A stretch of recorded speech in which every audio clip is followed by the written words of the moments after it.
Mila got me this message this morning. Yes, read it, baby. No, you read it. Happy Mother's Day. I love you, Lola. Oh, Lola. And this is from my from my son. This one. No flowers today. This is much better. Kiss. And I have this. More colors to come. And of course, I have this. TikTok. Thank you, thank you. Thank you na. Kaya na K-pop so kainin niya.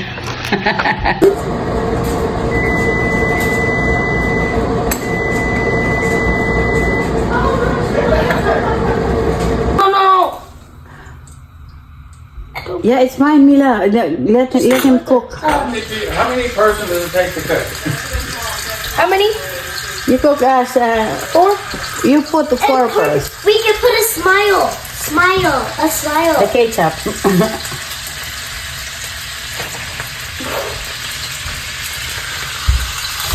Oh.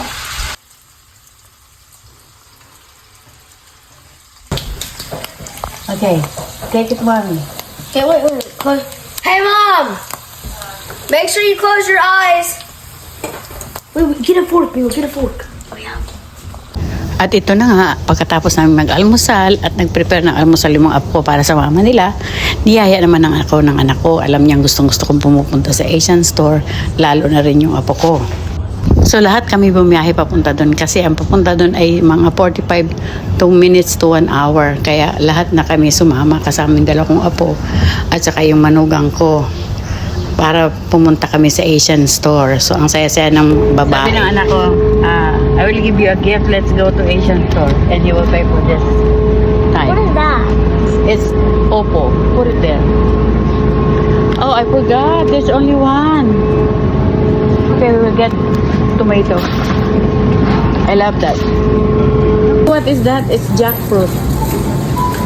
It's so big. Oh, I don't know how much is their avocado. Let's go and get avocado. Get a plastic, baby. How much is it? It's 99 cents per piece. I'm just gonna get at least 2. So ayan na nga, nagbayad ng anak ko. Hindi ko alam kung magkano, hindi na rin ako nagtanong.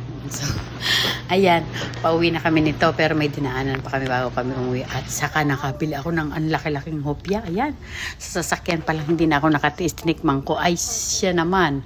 Ayan, ang tamis, para kang kumain ng asukal. Diyos ko, ilang kagat lang ako, hindi ko na makain. Ay, tinapon ko na at kakainin ko lang ay parang kinakain ko ang asukal. Grabe, made in China eh. Mila has one bag of cheese ring and I got everything. No, I have 6 months. I have Filipino langganisa and I have Filipino pork and I have Filipino langganisa, Filipino fish and Filipino sardines, Filipino chicken feet. And did you know, guys, that this is the healthiest rice in the whole world? Black rice. This is so healthy. So dahil na-miss ko ang ampalaya, ito muna ang una kong lulutuin kasi ito ang unang masisira ay ang ampalaya. Kaya igigisa ko muna ito dahil kaming dalawa ng anak ko ang kakain nito ng hapunan at tanghalian lang ito.